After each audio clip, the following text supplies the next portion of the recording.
Good afternoon. Welcome to our September monthly policy update. We'll be getting started in just a moment. We will let people gather. Thanks for bearing with us being about a minute late. So we'll give you all a minute too. That seems fair. And then we will dive right in. Perhaps we'll get in and finish our business and get out as quickly and efficiently as our friends on Capitol Hill did this month. Give people just a minute.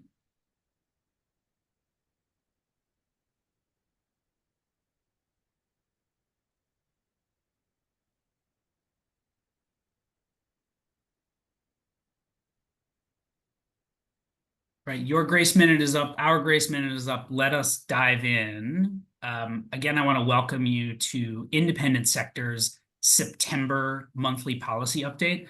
I'm Ben Kershaw. I'm the Director of Government Relations at IS. If you're joining us for the first time on an IS webinar, I want to welcome you. Independent Sector is a national membership organization of charities and foundations and corporate giving programs working together to help all people living in the United States thrive. This is a webinar, so your lines are muted. We encourage you to submit questions through the Q&A function. General banter and comments are always welcome in the chat as well, as long as you can keep them above board. If you're having technical difficulties, please email publicpolicy@independentsector.org. And I will remind all of you IS members, thank you for your membership. If you're not an IS member and you want to be part of this gathering every month, please contact membership@independentsector.org. Before we start, I want to respectfully acknowledge I'm joining you today from Washington, D.C. It's the ancestral home of the Piscataway people who are still in the area, working to reclaim their land and their traditional practices. Also, many of the buildings and places we inhabit in Washington, D.C. were built by enslaved people. So wherever you are joining us from today, I want to thank you again for being with us. I also want to thank a lot of people who we have helping us share critical content for the nonprofit sector today. So I'm excited to be joined by Jessica Cameron and Wes Coulomb, our trusted partners at Washington Council Ernst & Young. I want to also thank my colleagues Travis and Kevin with the Independent Sector, and of course Manuel for keeping us running smoothly all throughout. So with that, I alluded to Congress having some measure of efficiency this month. I want to turn it over to Jessica or to Wes to give us a quick lay of the land about what Congress has been up to impacting the nonprofit sector lately. So over to you all. Well, thanks, Ben. Let me kick it off, and then Jessica, additional commentary as well. I think, as you know, Congress did get out of town, per se. They were able to finally pass a CR after a few attempts in the House to pass one last week that failed. Speaker Johnson was trying to pass a CR into next March with some provisions dealing with election requirements for citizenship. Those provisions in that bill failed to get the votes in the House, and so they went back to the drawing board and passed a CR, fairly clean CR, to push out the date for funding until December 20th. And that passed through both the House and the Senate this week, and then the House and Senate pretty much left town on recess to go campaign for elections until coming back until after elections on November 12th. So Congress has done their work for the time being. They pushed out the CR until December 20th, and then looking to come back after elections for a lame duck session in the fall. So that's kind of like where things stand on the appropriations side. Speaker Johnson also said that they were not going to do a big end of the year December Christmas omnibus, as he phrased it. Right, in years past, we've seen this movie before, where they push out the CR until the end of the year, and then they wrap them all up in a year-end omnibus appropriations package. He is vowing not to do that. But if you look at kind of where the scorecard is on appropriations, they have not passed any appropriations bills of the 12 into law yet. They passed a few out of the House. The Senate has only done a few out of committee. So looking at the list, they're kind of behind the curve, if you will, on getting appropriations done. So they have a lot of work to do between now and December 20th. I think the hope is, and the effort will be when they come back in December or November and December, to see if they can pass some of the appropriations bills, maybe in small packages of 2 or 3 together at a time, like they've done in the past, but try to avoid, at least in the House, a large omnibus appropriations package like we've seen in years past. So we'll see if they can do that and how that plays out when we get back from the election. Obviously, the election is front and center now that Congress is gone.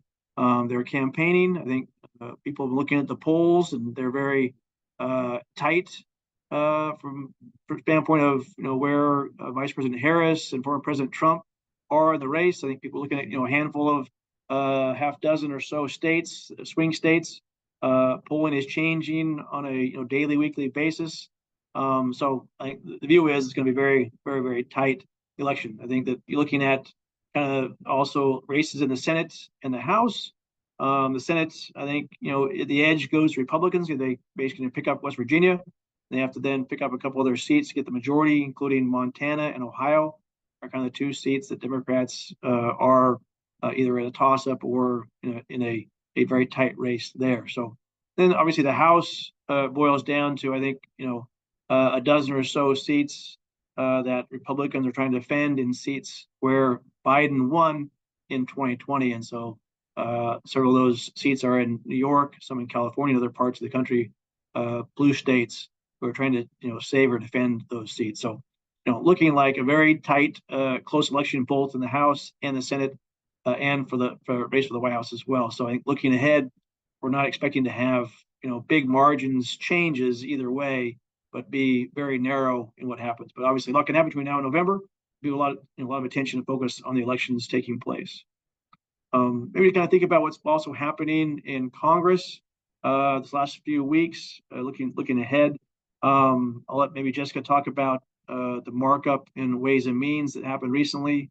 There's also a hearing in Senate Finance on tax strategies for the wealthy. They kind of looked at carried interest, capital gains, tax rates, estate tax, that sort of thing that Senator Wyden, as chairman of the Senate Finance Committee, has been focused on. So we expect those issues to come up next year during the tax debate if Democrats win majorities in the House and Senate and the White House for sure.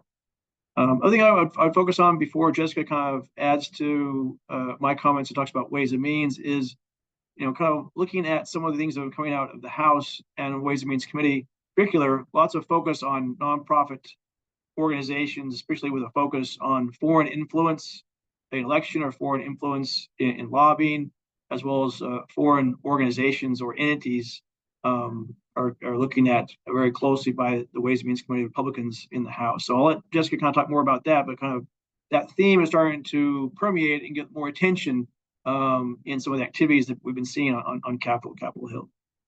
Jessica? Sure, thanks, Wes. So, one thing Congress likes to do is right before an election, oftentimes you'll see the majority party in either chamber start to really focus on member priority bills that hopefully will be helpful for their members going out into election season. And so you saw that with the Ways and Means Committee earlier this month. They had a markup of several bills, most of which or all of which were focused on kind of member priorities that we've either seen before or some of them that were new. 2 noteworthy ones specific for the charitable sector that were both passed out of committee. One is the USA Workforce Investment Act, which looks at charitable contributions to a workforce development or apprenticeship training organization, as well as the Educational Choice for Children Act, which looks at charitable contributions to a scholarship granting organization. I should say with regards to the last one, there was certainly a healthy debate in terms of kind of what that looks like and whether there were any protections that Democrats were concerned of not included in the current bill. I should note both were passed out of the Ways and Means Committee by Republicans. I think the path forward in the Senate is unclear at the moment. I would also say that that's likely to be true for some of the bills we're seeing on the House floor that Wes mentioned with regards to Foreign Adversary Week and with regards to some of the other later bills we looked at with regards to ESG bills and some other legislation as well. So that's kind of a rundown of what we're seeing. Certainly the House is out, so we won't see any activity from either the Ways and Means Committee or Senate Finance until they get back from the election. Thank you, Wes. Thank you, Jessica, very much. I want to invite people to submit questions into the Q&A or heckling into the chat. I know Jessica and Wes can take it. Quick question for you all. Do we have a date that they are coming back after the election yet? I mean, often we see the CR date as the date they're coming back, but the CR is so long compared to sometimes in the past. Do we have a date yet when they're coming back? November 12th is the date they've set to come back, both the House and the Senate. So the week after the election is over, yeah. So we have essentially 5 weeks. So basically 5 weeks with a week break for Thanksgiving in there between November 12th and December 20th, the CR. And then Jessica, you mentioned Ways and Means, and Wes, you certainly alluded to Ways and Means nonprofit scrutiny. There was a series of letters sent by the Ways and Means Committee, I believe this week, naming some particular nonprofits. Can you give folks a quick snapshot of that? Yeah, so you've seen Ways and Means have a few hearings on focusing on anti-Semitism and activities on college campuses, right? And then you've also seen, as you mentioned, on Tuesday, Chairman Smith sent a couple letters to Irish Commissioner Werfel on a few organizations demanding that these organizations get their tax exempt status revoked.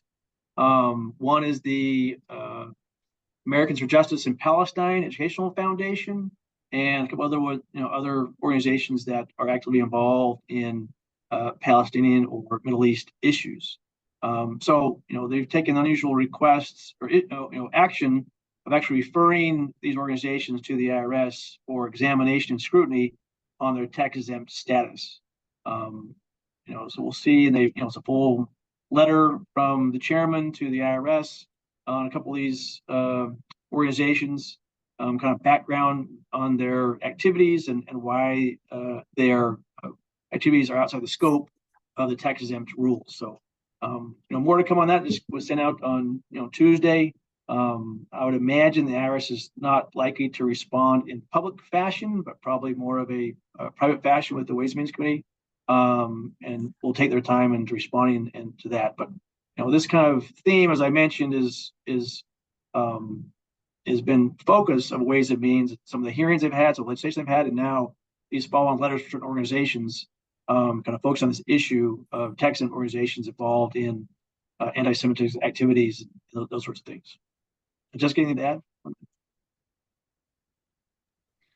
Yeah, I'll just say, I think as some background here, so, Chairman Smith, as well as, a lot of Republicans on the House side in general have been focused on what's been going on college campuses, as well as, what the issues in the Middle East. And then kind of a third bucket is what's been going on with regards to anti-Semitism, again, whether it's on college campuses or it's elsewhere. And so this kind of, the letters certainly touch on a number of those issues. And it's something that I know that the Ways and Means Committee, and particularly Chairman Smith, is very much focused on. I would expect that I know that they're following closely what's going on with back to school season and kind of watching to see whether any other activity happens over the next few months for the beginning of the semester. So something to watch out for, and particularly any more action besides the letters. Thank you both. right, without digging into the specifics of each individual case, it is certainly noteworthy to have the chairman of the Ways and Means Committee calling individual nonprofits out publicly for removal of tax exempt status. So certainly something that we are following and that bears watching. So in just a minute, we are going to get a sneak preview from Kevin Miller about some really interesting and important research just released on the nonprofit workforce. And before we do that, I want to take a quick moment to highlight a critical policy issue for nonprofit workforce data, which is that there ain't enough of it and it isn't released frequently enough. So as longtime listeners will remember, the Bureau of Labor Statistics is the government's workforce data number cruncher, and every sector and subsector of the for-profit economy receives quarterly wage and employment data from the Bureau of Labor Statistics. The nonprofit sector just received data for the first time in more than 5 years, and that data is already a couple years old. We have been calling on Congress to remedy this inequity, and they haven't fixed it yet. And so now we and a number of other coalition partners are calling on President Biden to direct the Bureau of Labor Statistics to give nonprofits the same basic workforce data that for-profits already get.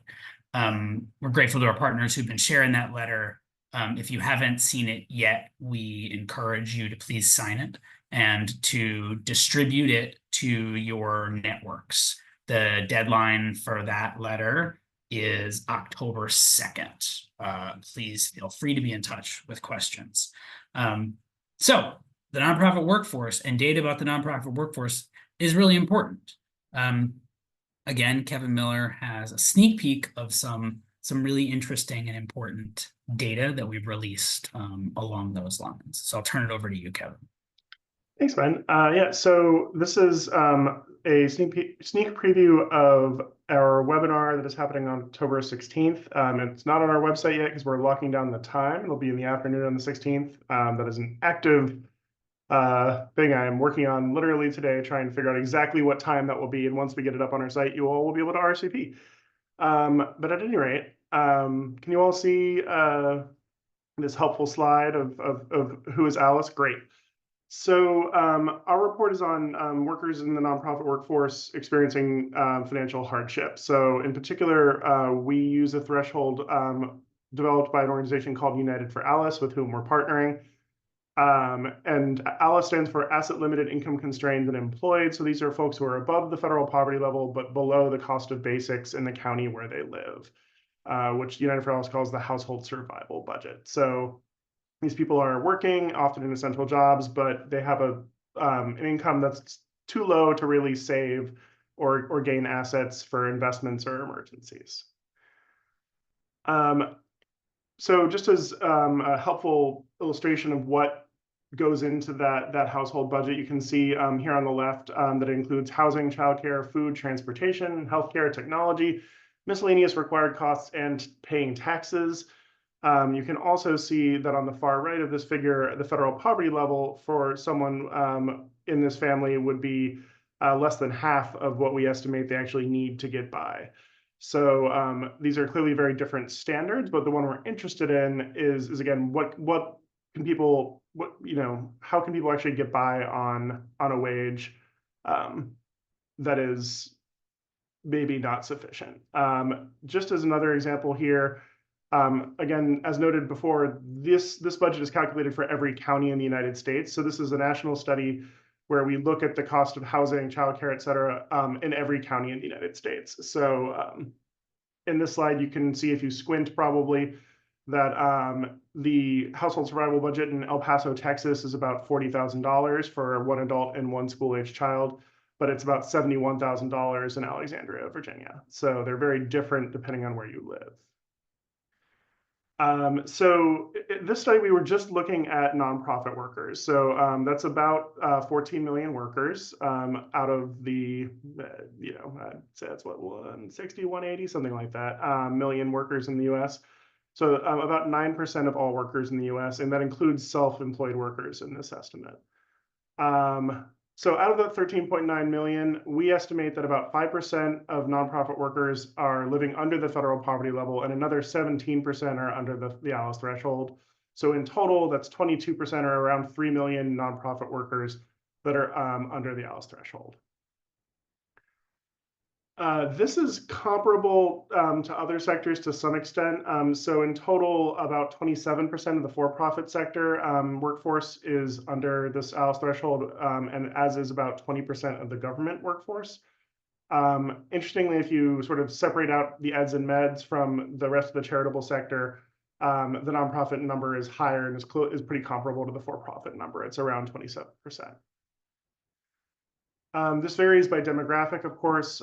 Younger workers, Black and Hispanic and American Indian workers, workers with disabilities, and workers in households with limited English speaking ability are all significantly more likely to be under the ALICE threshold than than other workers are on average.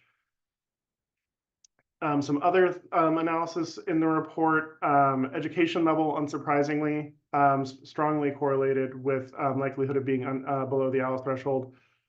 Folks without a high school diploma, fully 45% of them are below the threshold compared to about 11% for people with an advanced degree. Though, as someone with an advanced degree, I do find it a little alarming that 11% of people with a master's, doctorate, or professional degree in the nonprofit sector are beneath this household survival threshold.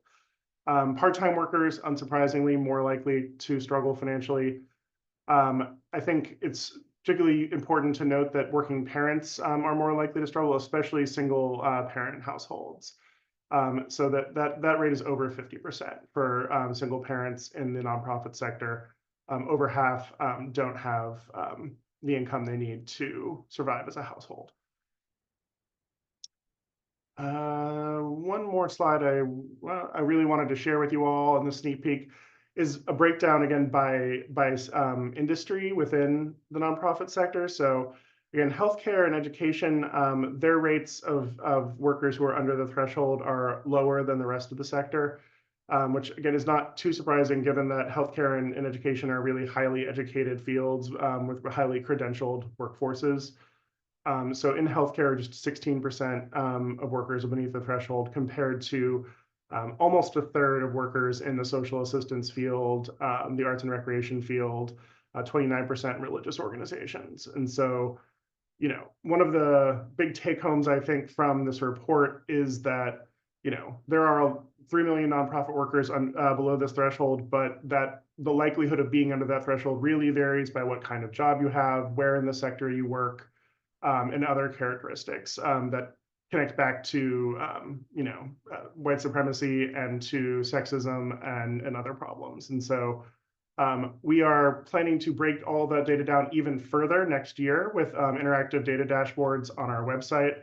We also have another publication coming out about the economic impact of raising workers up to the threshold. And again, on October 16th, we are having a great panel with discussion and Q&A about sort of deep dives into these data and what we're going to do about them as a sector. So thanks for your attention, and we hope to see you at the webinar. Thank you, Kevin. If you have a minute, I want to give people a chance to ask questions while they block just all of the 17th to make sure that they can 16th, but can attend. 16th, even better.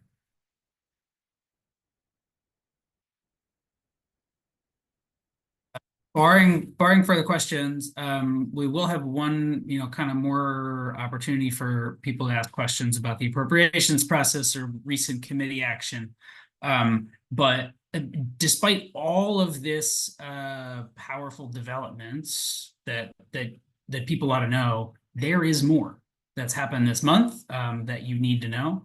And grateful to Travis Swanson on our team for bringing it. here to us. Travis? Thank you, Ben. I have a few updates for everybody here. The first is regarding the Fearless Foundation court case, which we have updated on in past meetings, but there has been another development. On September 11th, the Fearless Foundation settled the lawsuit, claiming that their grant program for Black women entrepreneurs is racially discriminatory. As you may remember, in June, the U.S. Circuit Court for the 11th Circuit ruled that the Fearless Foundation grant program must be halted under a preliminary injunction while the case continued to move forward.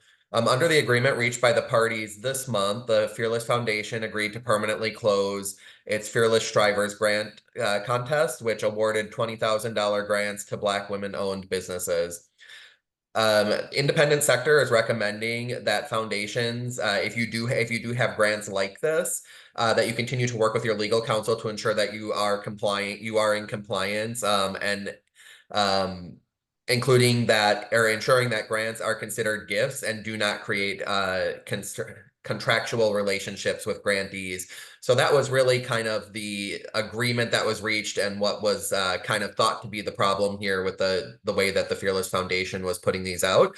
Since this was settled out of court, it's not establishing a legal precedent at this time. That was part of the reason that this likely went to a settlement versus playing out through the courts and getting a bad ruling from the 11th Circuit and beyond during the appeals process.